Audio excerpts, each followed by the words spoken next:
கடந்த 5 வருஷமா அவங்க எதிர்பார்த்தாங்க. நல்ல வார்த்தைகள் ஏதாவது சொல்ல மாட்டீங்களா சார்? நாங்க எதிர்பார்த்து ஏமாந்து போயிட்டோம். ஆனா இந்த வருஷம் பிறக்கும் பொழுதே பாருங்க 4 கிரகங்கள் ஒரு வீட்ல. தனுசுல, மகரத்துல, கும்பத்துல, மீனத்துல.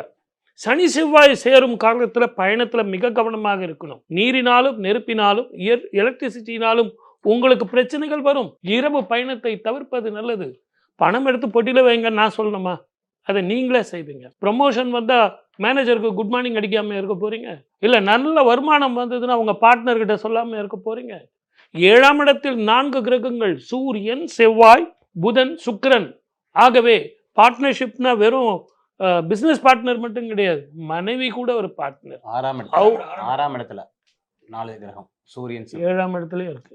7ஆம் இடத்துலயும் இருக்கு. 8ஆம் இடத்துக்கும் போறார். பாருங்க.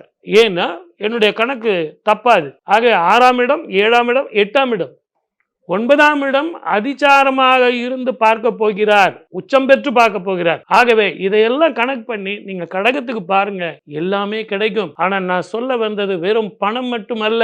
இந்த காலகட்டத்தில் நீங்கள் செய்ய வேண்டியது குருவும் கேதுவும் சேர்ந்து ஞானகாரகன் குருவும் கேதுவும் சேர்ந்து ஒரே இடத்துல அமைய போறாங்க.